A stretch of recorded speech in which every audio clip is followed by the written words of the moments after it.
Hello, everyone. Welcome to the CEMS webinar series, episode 19, Making Your Voice Heard. And the CEMS webinar series is organized by the Student Board and by the CEMS Global Office.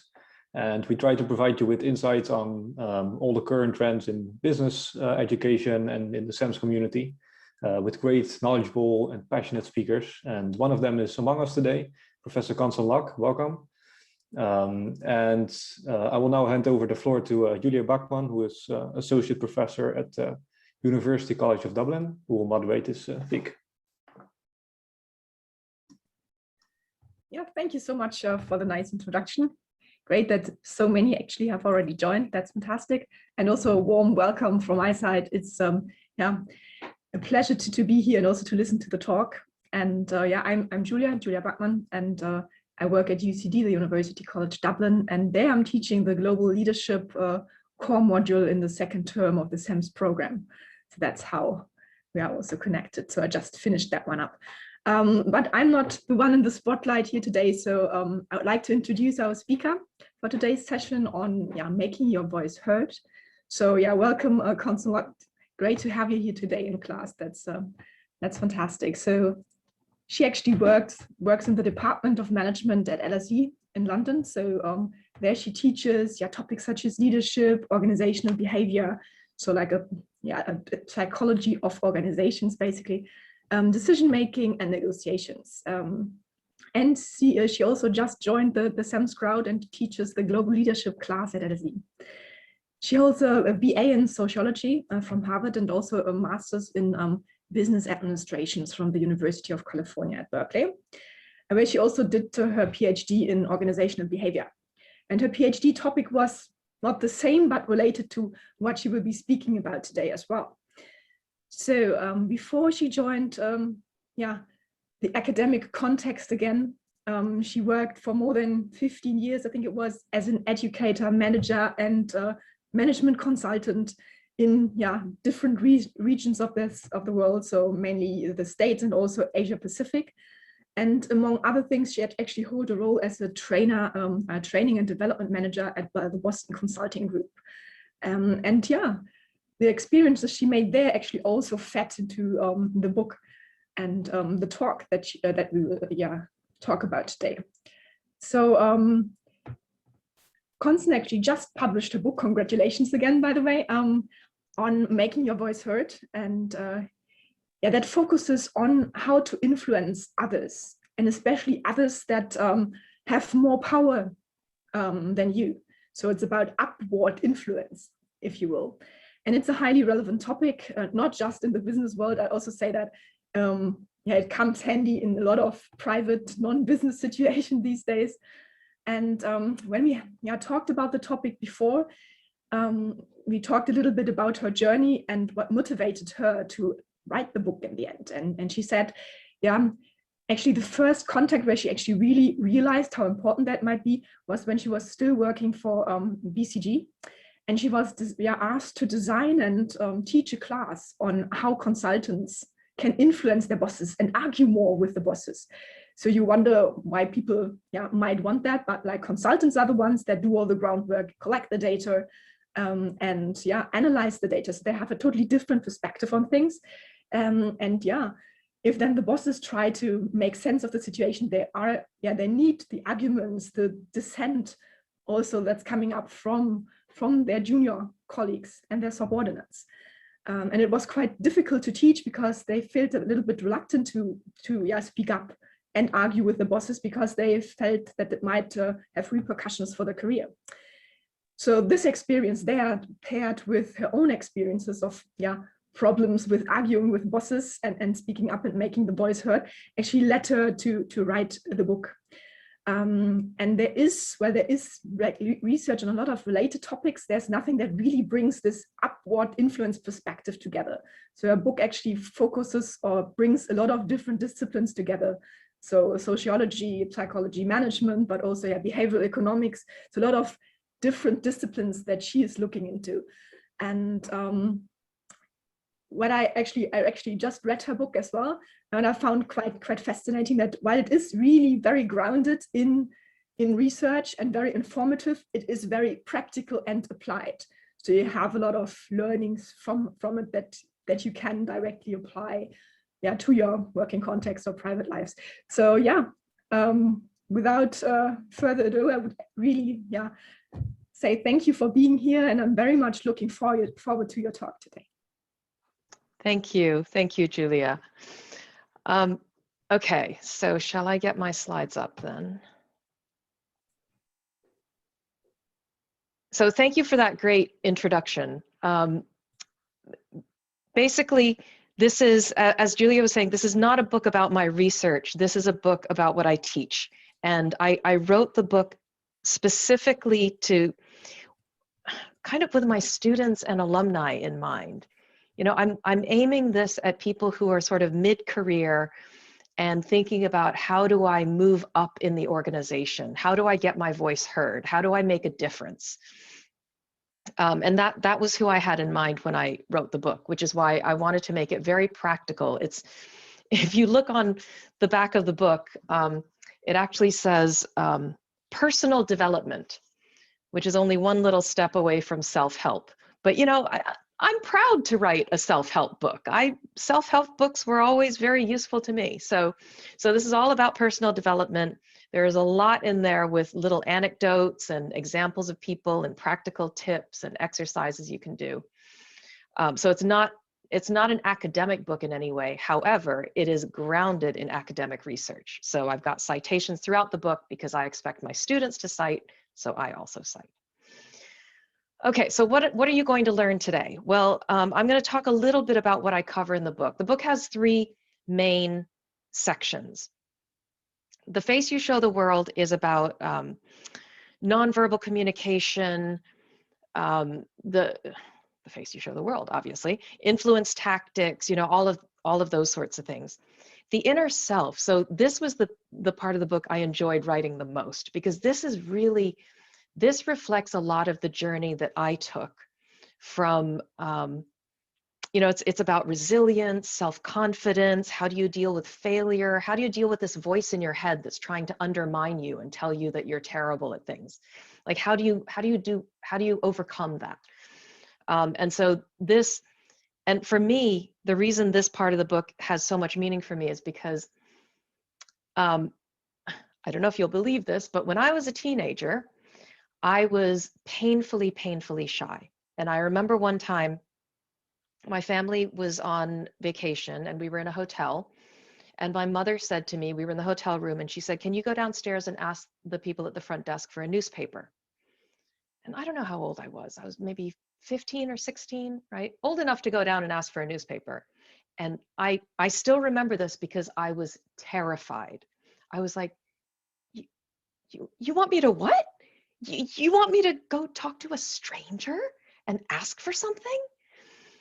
And so that I've gone from that to when I was working at BCG, I had the confidence to actually give feedback to my boss. Like, this is a scary thing. My boss was a senior partner at BCG, but he had given a presentation to the staff at a staff meeting, and I just thought, you know, he didn't make the connection. Like, people weren't engaged the way he wanted them to be. And I thought I had some tips for how he could improve. And I was like, oh, should I say this to him? I don't know. Should I criticize my boss? But I did it in as diplomatic a way as I could, and he appreciated it.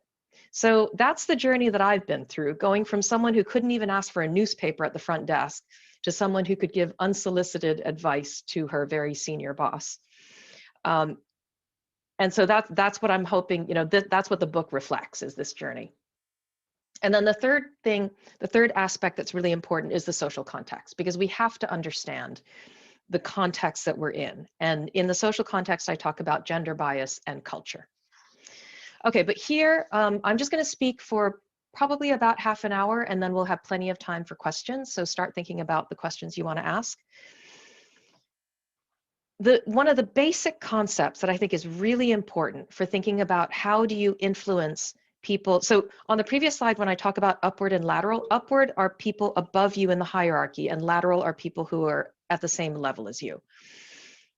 So it could be colleagues or clients or, you know, that kind of thing. So one of the basic concepts you need to understand is, where do you get your power from? If you want to influence someone, you need power. That power is the fuel with which you will drive your influence. And so French and Raven came up with the basis of power, which we still use today. And you may say, why? Why are we using something from 1959?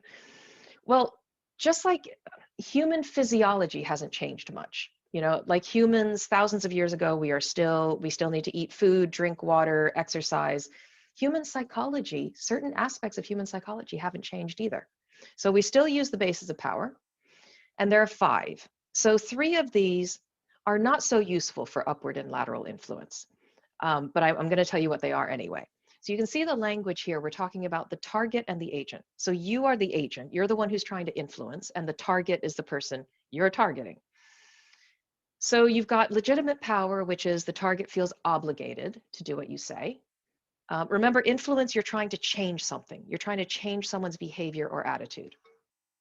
So they might feel obligated to do what you say, or you have access to rewards or punishments that will make them do what you say.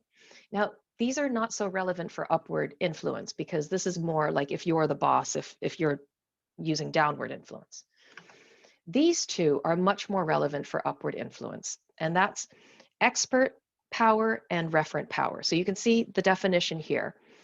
Expert power, the target respects you for something about your expertise. Maybe you're really good at your job. Maybe you've got an advanced degree. Maybe you've got something that they respect, you know, some kind of expertise that they respect. The other one, referent power, is they like you.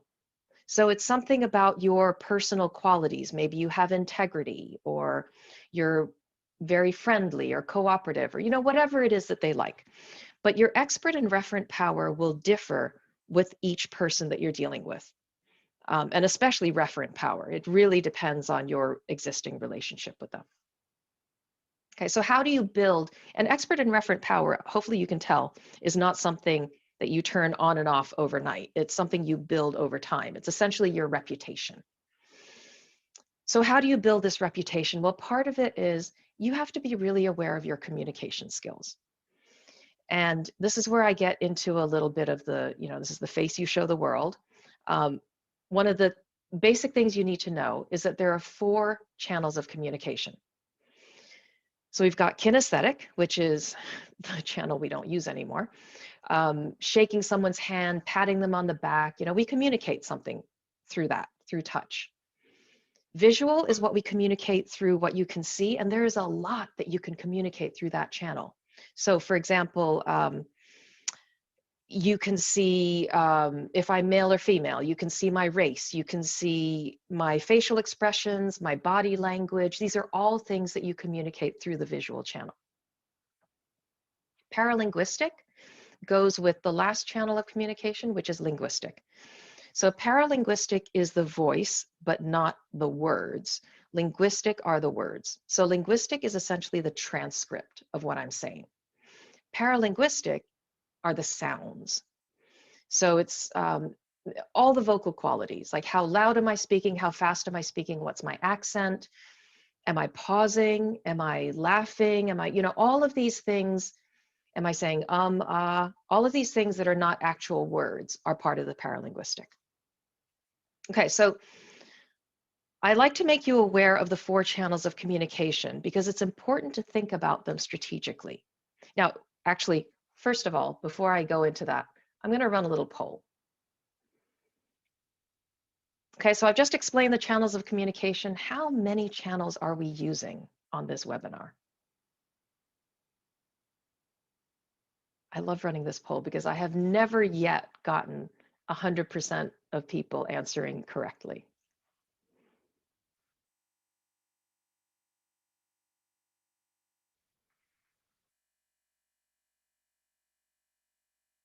Okay, I'm just going to wait for the answers to come in.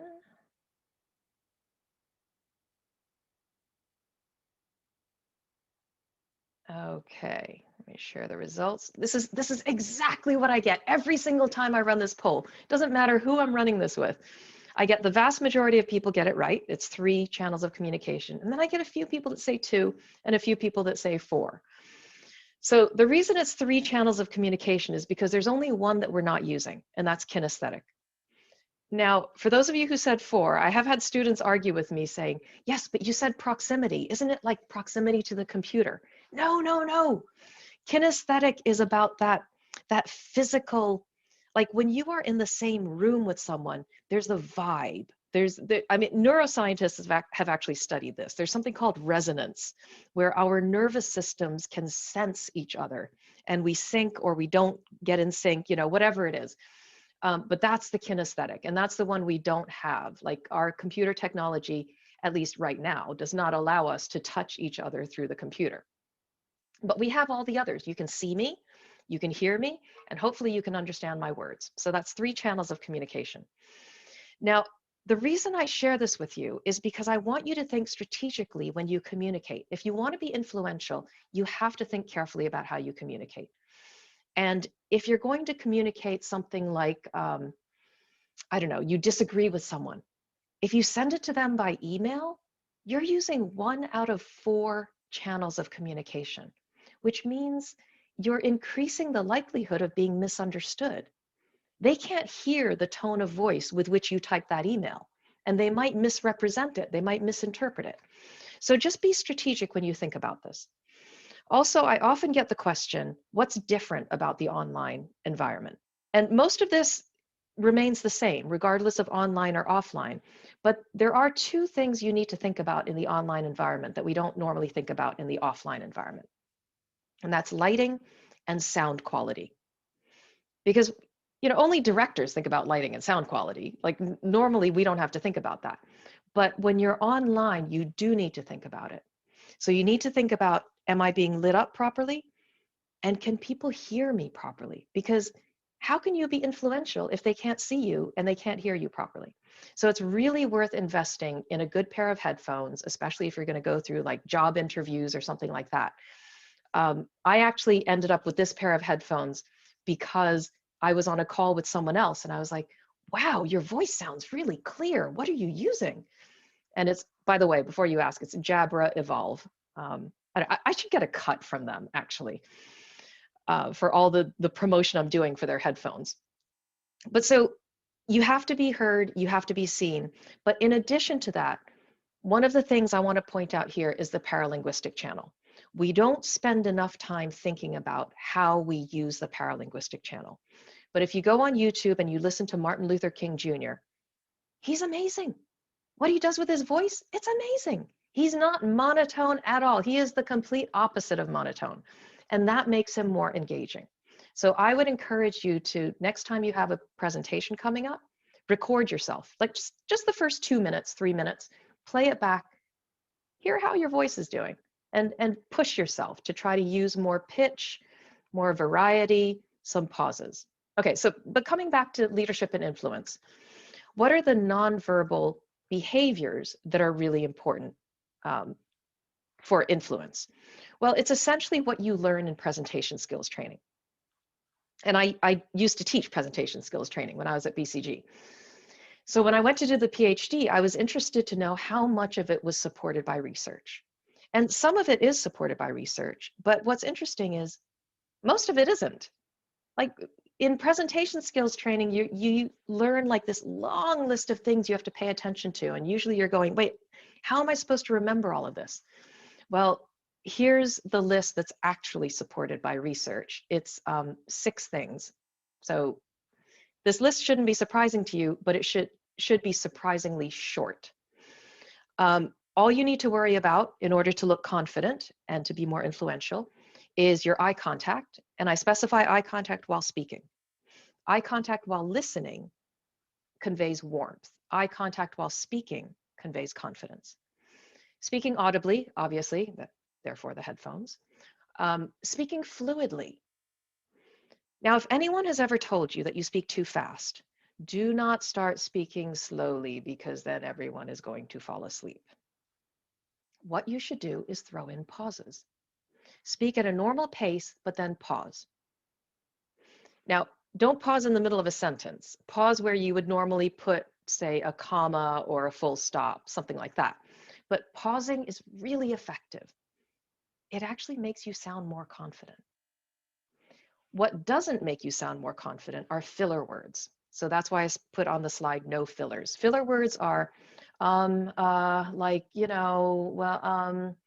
I used to say like, and the way to get rid of them is you just replace them with a bit of silence. That's way better.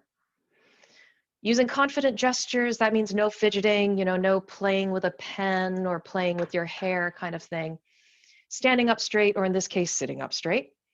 Taking up space. Now, taking up space, this is actually something where I think the online environment can be beneficial because it creates a certain sense of equality that we don't have in person. So if you are a small person, if you are below average in height, if you're quite petite, it's hard to have that confident demeanor, especially if the people around you are much larger, because the more you take up space, the more people are like, we need to listen to you. Now, I'm not talking about, overdoing it. I'm just talking about taking up space rather than shrinking. But so that's something we need to worry about in an in-person environment, taking up space and being heard, which can be hard if you're very small or if your voice is very quiet. But on Zoom, we all have the same size box. And actually, this gives the people who are quite petite or who are very quiet a leg up. Like it makes you equal with everyone else, provided you've got a good headset. But yeah, so you don't have to worry about not taking up as much space as other people anymore. So, there are some benefits to the online environment. Okay, so if you do this very short list of things, you will be perceived as all of these wonderful things. Okay, I mean, these are amazing. Leader-like, charismatic. But the thing that gets me is the last one, competent. You will actually be considered to be more competent if you look more confident. Now, these are not the same thing, but we confuse them all the time. And this is why narcissists often get hired, because narcissists are really good at looking confident. And we hire them thinking, they must be competent, and then we discover that they're not. So, I mean, use this to your advantage. Realize that if you look confident, you will be considered more competent, but also protect yourself against this when you're assessing other people. Now, also, I just want to have a little caveat here. I don't want to make all of you really self-conscious about your nonverbal behavior, because it's not something you need to think about all the time, like every minute of every day. There are really just two situations in which you should really pay attention to this confident demeanor. Number one is when you're making a first impression. And that's, job interview or the first few weeks of a new job, every time you meet a new colleague, that kind of thing. The second one is when you're in the spotlight, when you're presenting. Otherwise, if you're just going about your everyday life, don't worry too much about it. Okay, but so why does it make such a difference? Why is it if we use more eye contact, sound more confident, sit up straight, suddenly we're perceived as more inspirational, leader-like, charismatic, effective, and competent? Well, this has something to do with cognitive psychology. In cognitive psychology, there's something called categorization theory. Categorization theory is how we categorize things, because humans love to categorize things. We love to create order out of chaos. And when we categorize things, we come up with one critical attribute that defines that category. So for example, square-shaped objects. The critical attribute, when I have a live audience, I always like to pause and ask the audience what it is, but because it's 4 equal sides. People are like 4 corners, 4 sides. No, 4 equal sides. So there's one critical attribute that defines square-shaped objects. Easy. The problem is when it comes to humans, when it comes to human categories, humans are too diverse. And so you can't find that one critical attribute to define a human category. Now, I remember learning this. This was when I was at UC Berkeley doing the PhD, and I was learning about categorization theory. And one of my classmates said, well, wait a minute. What about men and women? Isn't the critical attribute the sexual organs? And the answer is no. because humans are so diverse. You've got hermaphrodites, intersex people, transgender. It's not, you can't use that as the one critical attribute. So what do we do then if we don't have that critical attribute? So when you don't have the critical attribute, it's called a fuzzy category.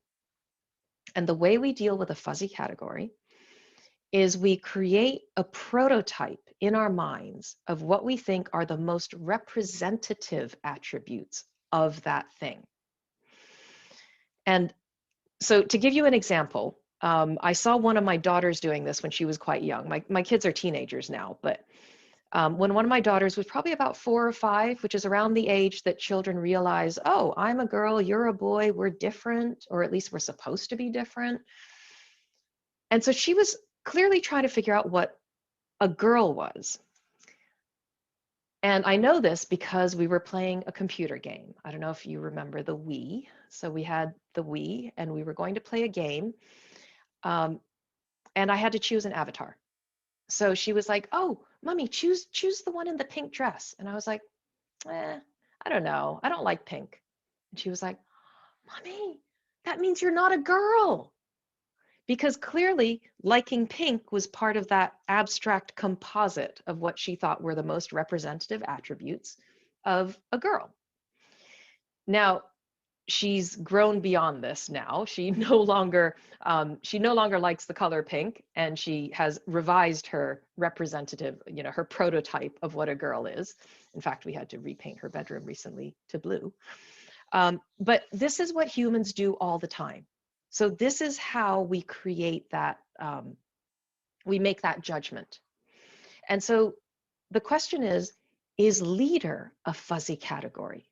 Because that would have implications for how we judge leadership and how we judge whether someone is leader-like and therefore influential. Okay, so this is Robert Lord and his colleagues were investigating this question. And so they had 11 categories of leaders. I'm not showing you all of them. There's also sports leader, political leader, et cetera, et cetera. And they had a long list of attributes that included things like honest, aggressive, decisive, strong, unemotional. And they had people assign these attributes to the different categories of leaders. And they were looking to see if there was one attribute that applied to all 11 categories. Now, there was one that came close. Intelligent actually applied to 10 out of the 11 categories. They didn't say which one it didn't apply to. I was like going through their research going, wait, which type of leader doesn't need to be intelligent? Tell me. But so they couldn't find any attribute that applied to all 11 categories, which means leader is a fuzzy category. And as a fuzzy category, what that means is the way we judge leaders, the way we judge if someone is leader-like and therefore influential, is we create a prototype in our minds of what we think are the most representative attributes. Okay, and where does that prototype come from? Well, it comes from what we're exposed to in our societies, in our culture, in our history books, in the media. And so it's not surprising that this prototype usually, for most people, now I have to say for most people because you can't say 100%. When it comes to human psychology, nothing is ever 100% because people are too diverse. But for the vast majority of people, the prototype represents the majority, whatever the mainstream race or ethnicity or religion, usually heterosexual, usually able-bodied, and almost always male. And so anyone who doesn't fit that prototype has that added barrier, has just that slightly more difficult time to be perceived as leader-like and influential. Which is why I teach things like the confident demeanor, because taking on the right nonverbal demeanor, the confident demeanor, can help you overcome that barrier. But so I want to say a little bit more about women, because even though this prototype creates a barrier for anyone who doesn't fit that prototype, women have a second issue. Like they not only don't fit the prototype, but there's also the gender stereotype that gets in the way. So women have a double barrier if they want to be perceived as leader-like and influential. So the gender stereotype, the problem with the gender stereotype that makes it so dangerous is it's not just describing the world in an overly simplistic way. It's actually prescriptive, meaning it's saying people should be this way. So men should be, are supposed to be agentic. And that means being the agent, the one who's in charge, strong, decisive. Women are supposed to be communal, caring about the community, kind, warm, sympathetic. Now think about which one of these applies most to the leader prototype. The leader prototype is primarily agentic. Leaders can also be communal. That's nice. That's a bonus. That's not the core of leadership. If you had a leader who was kind and warm but couldn't make a decision, was never assertive, and was never strong, you wouldn't be considering them a leader. So the leader prototype is agentic. Women who want to be seen as leaders need to be agentic, but that's counter-stereotypical. And when you behave counter to your stereotype, you often get what's called backlash. Okay, so backlash applies to agentic women, but it also applies to communal men. So it goes both ways. And this is something people don't often talk about. The original research on backlash, which I've put down at the bottom there, Rudman and Glick, 2001, looked at both men and women. So it was women who were behaving agentically, like self-promoting, and men who were behaving communally, self-effacing. Both groups were disliked. So backlash is you're perceived as not liked, you're perceived in some negative way. The difference is the solution for men was easy, because if men want to be perceived as leaders, well then be more agentic. And as a man, you're expected to be agentic anyway. So it's all consistent, and that's a fairly easy solution. For women, the problem was if they wanted to be liked, they had to be communal. But if they wanted to be perceived as a competent leader, they had to be agentic. And so it's what we call a double bind. You can't win. And so that's where backlash comes in. Basically, agentic women, especially in male-dominated jobs, because that's where the expectation is even more agentic, tend to get backlash. Okay, now I want to say one more thing about agentic and communal. These are important elements of leadership. Like, I don't think we should get rid of agentic and communal. Agentic and communal are, when I talk about leadership, I often talk about leaders as being ambidextrous. Okay, so some of us are left-handed, some of us are right-handed. If you're ambidextrous, you can write with both hands. So some of us have a tendency to be agentic, some of us have a tendency to be communal. If you want to be a good leader, you will be able to switch back and forth between the two. And I'm not saying being both at the same time, I'm saying switch back and forth. So for example, when you make a decision, you can make a decision in an agentic way, which is, I'm the leader, I made the decision, now I'm going to explain to you why. Or you can make a decision in a communal way.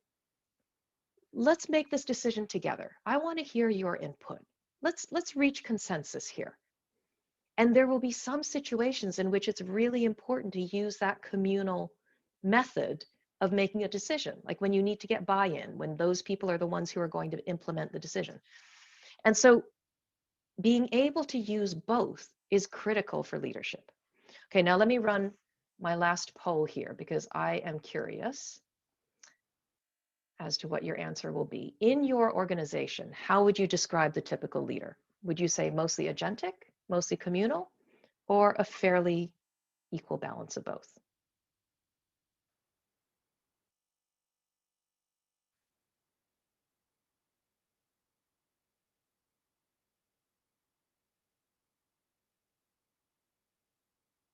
I always find this interesting because I do get very different responses depending on the group I'm speaking to.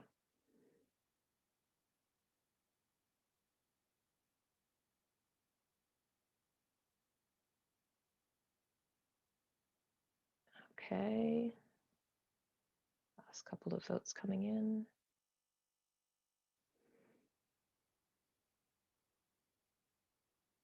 Okay. So let me just share the results here. So here, now this is interesting because a lot of other groups I've gotten as much as 40 to 50% saying fairly equal, but here we've got 60% saying mostly agentic. Now you will see a difference by industry. So here we've got 60% mostly agentic, about 30% fairly equal balance of both, and 10% mostly communal. If you work, say, in finance, you will find mostly agentic. In academia, if you're working, I'd say in the economics department or the finance department, mostly agentic. So, you know, depending on who's in the audience, I think it will vary a lot by industry. What we should be aiming for, and what I would hope to see in the future, is that we see more and more people using a fairly equal balance of both.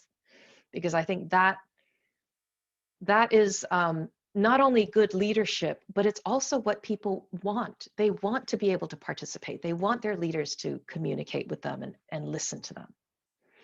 Okay, so let me finish with two final concepts here. The circle of influence. So if you haven't read Stephen Covey's 7 Habits of Highly Effective People, I highly recommend it. And this idea of the circle of influence is we all have a very large circle of concern. Lots of things we're worried about, the pandemic, the way the country is being run, the way that the organization is being run, but we don't necessarily have control over that. We have a much smaller circle of influence, and these are the things that we can actually do. These are the actions we can take. So if you live in your circle of concern, you're complaining all the time. If you live in your circle of influence, you're actually doing something about it. You're taking action, or you're changing your attitude. Sometimes if you can't do anything about it, you change your attitude. So Covey gives a really good example of a micromanaging boss. And this is a boss who has a team, and Covey is consultant to this boss. And the team spends all their time complaining, living in their circle of concern, just complaining about the boss. Oh, can you believe what he did the other day? Except for one person. This one person on the team doesn't engage in the complaining. And when the boss gives him a piece of work, he does it really well. And then he thinks, what else does the boss need from me? And he produces the work and he gives back a bit of extra. And after a few months, the boss started to notice. And the boss actually said to Covey, you know what? I think there's something different about this guy on my team.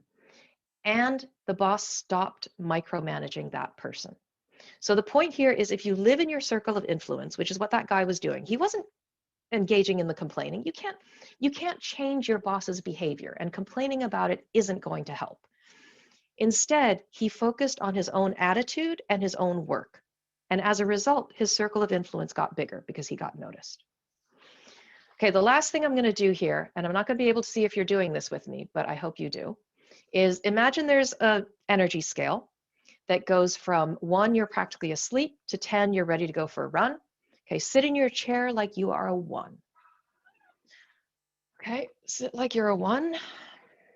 And now, sit like you're a 10.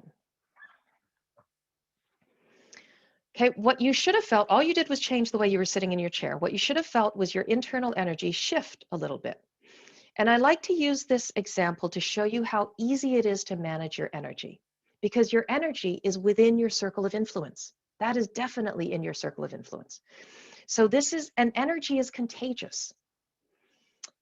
I often say there's no such thing as work-life balance, because if we talk about work-life balance, basically what we're saying is work is not part of life. Like we're just, life is everything else. That's not true. Like when my kids were really little, I looked forward to going to work because it was calm, it was quiet, it was predictable. So, you know, we can't think about it as work-life balance. I think we should think about it as energy balance. When you do something that saps your energy, you should follow it up with something that raises your energy. And this requires you getting to know yourself, by the way. You know, understanding what raises your energy. Maybe it's a piece of music, maybe it's talking to a friend, maybe it's going for a little walk, but think in terms of energy balance. Okay, and so, I mean, there's tons more in the book, obviously. I've only given you a little bit here. If you want to know more, you can go to my website, and I've got articles and videos and stuff on there as well.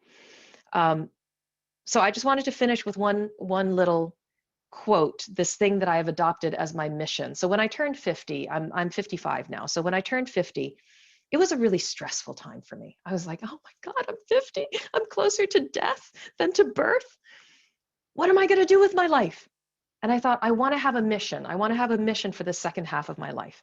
And so I saw this quote, coincidentally by Stephen Covey, be a light, not a judge.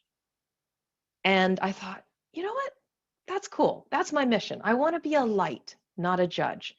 And I want to light the way and help others get their voices heard. And so I hope this book also provides that light. Thank you very much.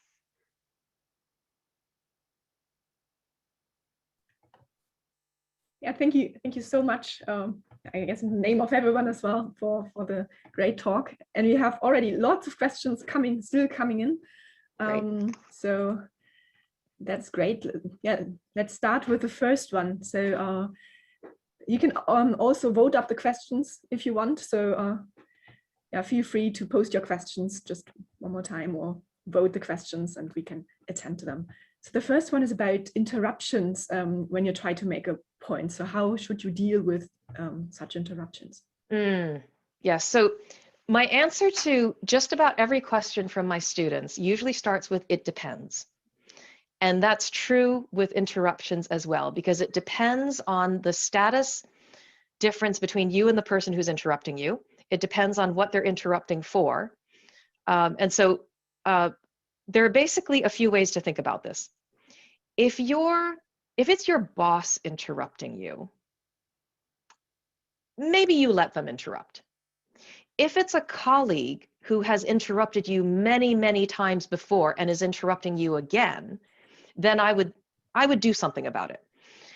Now, one of the things that is difficult, especially for women, because women do tend to get interrupted more, is if you push back too much, you get perceived negatively.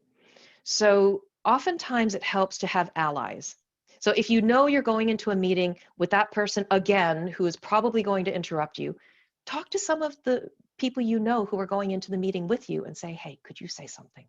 Like if they interrupt me, could you say something? And it's easier for that woman if they get interrupted and someone else says, hey, Connson was just saying something. Could you let her finish? Then you don't look like the bad guy.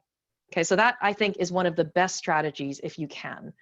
But the second best, if you can't do that, or if you haven't done that, is something nonverbal. So rather than saying, excuse me, which sounds a bit, ooh, okay, she's not very nice, you just kind of go, you just kind of look at them and they might go, oh, say, I'm glad you're so excited, but I haven't finished yet. Something friendly, something nice. And that I think is another way of dealing with interruptions, but it really depends on who's interrupting you. Yeah, thanks so much. I think there was a second question, not completely related, but like if you have a very aggressive audience, what can you do to persuade more aggressive type of audiences? So when you have when you're getting a lot of pushback, rather than trying to push back, because that will increase the tendency of them to push even more, I don't know if you know jujitsu, right? You try to deflect a little bit. So there are a few ways of doing this. One is to find out more.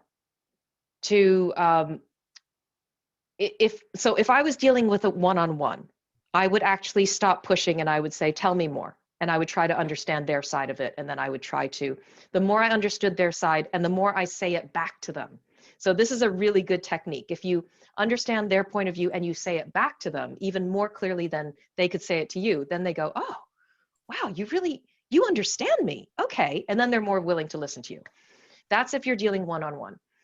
If you're dealing with an audience, so I heard this story about someone who had a heckler in the audience who was like, oh, that's really stupid. I can't believe. What he said was, he didn't try to push back on the content. He just said, I don't mind people who disagree with me, but I was always taught that we disagree in a more polite way. And that wasn't very polite, don't you think? And the person was like kind of embarrassed, actually. So, there are a couple of different strategies, but again, it depends on the situation. Yeah, thanks so much. I think the depends question comes into play quite a lot when it comes to leadership. Yeah, that was also what I say. It's very highly dependent on situational, personal factors as well. Yeah, makes a lot of sense. So there are a couple of questions about the role of gender within the concepts and also within leadership. So one question is about females having a double barrier, especially when they work in more male-dominated environments. So what would be your advice, what women can actually do to make their voice heard? So there are a couple of things. Building your expert and referent power. One thing that they found with successful female CEOs is that they had usually been in the company for at least 10 years. And that's what made them successful, because they had the network, they had the reputation, they had the relationships already built up over time. The other thing is to try to balance agentic and communal. So where a man can simply just go in and say, I don't agree. For a woman, it's much more difficult to do that. You have to do it in a more communal way. You might have to say, would this get us to the goals that we're trying to achieve? Or, you know, you'd have to kind of soften things a little bit. So balancing the agentic and communal. And then the last one is using the nonverbal behavior more than the verbal. So I found that if I feel like people are going to interrupt me, if I start talking a bit louder and maybe lean in a little bit, then they kind of back off a little bit. And just trying to play around with some of those nonverbal ways of asserting yourself. That tends to reduce the likelihood of getting backlash. Mm-hmm. And what can you do, as a woman, when your work environment lacks quite a lot this communal characteristics of a leader, which makes you feel frustrated? So how would you deal with this kind of situation? I would ask yourself if you're in the right place. Because honestly, if you're in an environment where you feel very frustrated, where it's not the kind of environment you want to be in, and if you dread going to work every day and you don't really have a support system in the organization, like the first thing I would do is try to think about, can I get a little network or a support system? But if you can't, and if you don't have that, I would really ask yourself, what are my goals? What are my goals in the next 5 years? And is being here going to get me there? Or should I be looking for a place where I can thrive a bit more? Mm-hmm. And maybe also, related to this a bit is a question about if you are like a more senior or older woman within with a lot of industry experience already. But you then work with, young managers, a lot of young new managers. So how, would you make yourself heard in this kind of environment? Meaning the young men are kind of dominating. Yeah, basically, an experienced female, more, towards the end, more towards the career, and a lot of young managers coming in. And so is there any advice that you would give to this person? Well, again, I would go back to the expert and referent power. So I would really be thinking about,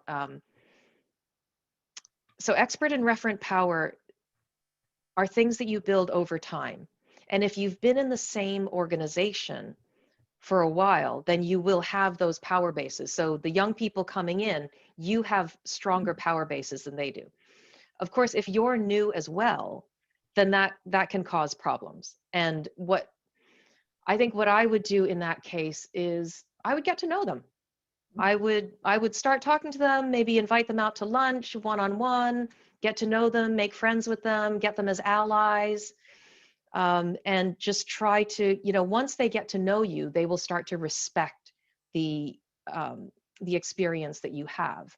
But you have to make that personal connection. And not all of them will necessarily connect with you, but if you can get a few on your side, then you've got some allies. Mm-hmm.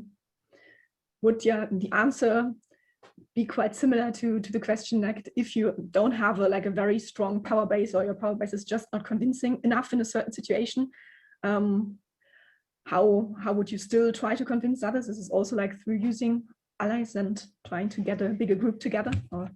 Yeah, I think allies, getting those individuals that can support you, and especially if you don't have the authority, like getting more senior people to support you if possible. Mm-hmm. Yeah, so very related also to change management when you kind of try to bring the change within organizations. Yeah. Yeah. So what can you actually do to strengthen both the communal and agentical attitudes and attributes? So to be more communal or to be more agentic, it's really, so to be more agentic, it's the confident demeanor. The confident demeanor can make you appear more confident and more in control. But it's also thinking about, you know, the example I gave was about decision making. Agentic decision making is you make the decision and you explain afterwards. And then communal decision making is let's all talk about this together. I would think in terms of that, like think strategically. When should I be using which one? For this particular decision, do I need to get everyone in the same room? I worked with this woman once who clearly was overly communal because she would call a meeting for every single decision. And it got to the point where we were just like, please make the decision yourself. You're the team leader. We really don't need to meet about this. So I would say think strategically, because it should become clear to you once you start thinking about it, that this requires more agentic, this requires more communal, and then flex. And also observe the people around you, observe leaders that you respect and see how they're handling different situations. Yeah, thanks so much. And then there's one example about a certain situation, or just so there's someone in the audience who actually worked hard and delivered results for the boss. And in the end, he gave her or him, it's an anonymous attendee, more work and had even higher expectations afterwards. So, but he was not willing to promote or provide any other type of rewards. So, yeah, what would you actually, what advice would you give in such a situation? Yeah, the piece of advice that I often give is when you're working with someone, you need to manage your boss, basically. And one of the things is to really understand the boss's expectations, but also let the boss know what you want, like what your expectations are. So to prevent something like this from happening, I would have had a conversation, just a career development conversation. You know, maybe you have it at the end of a performance review. You say, you know, this is where I want to be in 3 or 4 years' time. What sort of things should I be doing to get there? You know, what do I need to do to get to that next level? And so your boss tells you, you make a note of it. Maybe you even send an email afterwards saying, great, this is what I'm going to be working on to get to the next level. When you have a conversation like that, it allows you to then say, no, you know, when your boss forgets and starts dumping things on you, you can say, well, you know, we had that conversation and I don't think this is the best way for me to spend my time. And so it allows you to do that. But if it's already happened, I think you need to have that conversation with your boss to see, like, look, I'm feeling a bit frustrated here because I was hoping that I could move up to the next level, but clearly I'm just being given more work. Can we talk about how I can move up to the next level? Or you look for another job.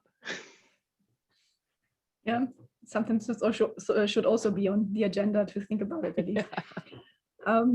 So what role do like social experiences and life experiences actually play also for the development of your personality, but how would this then actually affect your ability to influence others? So social class as well as life experiences. Yeah. I mean, everything affects your ability to influence others. People will be affected by everything that they notice about you. And so what you need to do is you need to understand your target. You need to understand your target's perspective, and you need to know how to approach that target. So, you know, one of the things I try to do is I try to find something that I have in common with my target. Because oftentimes my target is not a Chinese woman. Like, we don't have anything in common. So usually I try to figure out what is it from my background that I could draw on, what is it about where I've traveled, what is it about, maybe something I did in consulting that gives us some sort of commonality. And then once you bring that out, then it becomes a little bit easier. So I would say life experience is something you can use, like keep it as your toolbox that you can use to try to make these connections.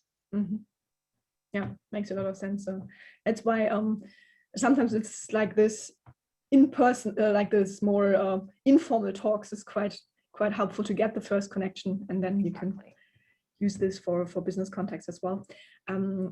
Maybe related to that question, there's one about the influence of culture, and that maybe you are perceived as communal, for instance, in one culture, so about right, but then you move to a different context and they feel that you're too communal. So how much do you think, like, how's the influence of culture on leadership, as well as how can you balance actually between cultures if you have to switch sometimes? Culture makes a huge difference, and you have to be a very observant person to understand, especially when you're moving into, like, I've changed industries a few times, and every time you change industry, you have to get to know the culture of that industry, not just that company, but that industry.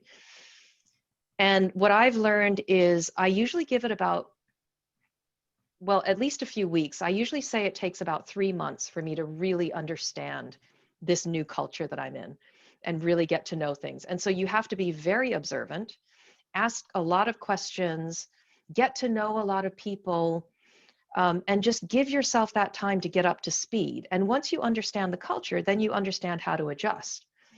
But it's really allowing yourself that time to learn. Yeah, that's good, because you need to understand the culture first in order to be able to adapt. And then it's always also mix how confident you feel between adapting this to those different types of attributes or leadership perspectives. I think, unfortunately, the time is already up. It was running so quickly. Thanks so much for the fantastic talk. It was nice to listen to it. And I can recommend everyone to actually also read the book. There are a lot of practical exercises in there that relate to the topics that were discussed today. And thanks so much for sharing your experience and your knowledge with us today. Thanks so much. And there are a lot of comments in the chat already saying thank you to the great talk. Thank you. So I think they enjoyed it. So thank you once again, ladies, for taking the time out of your busy schedules to offer a lovely webinar to our CEMS community. Well done. Awesome.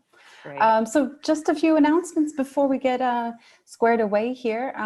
There are a few questions at the end before you head out of the webinar to give us some feedback on how we did today, other topics you would like to address, or anything else. So don't forget to fill that out.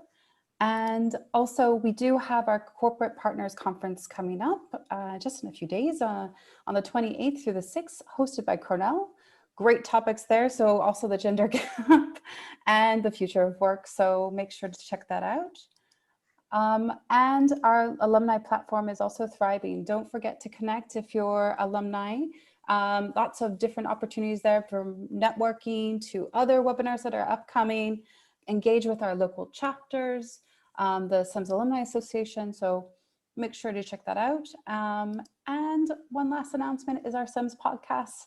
You can hear lovely interviews from the entire CEMS community, from academics to students to corporate partners to alumni. So make sure you listen in. Okay. All right, ladies. Well, thanks so much. Take good care, stay safe and healthy, and we'll see you next episode. Great. Thanks for coming, everyone. Thanks, everyone. Take care. Bye-bye. Bye-bye.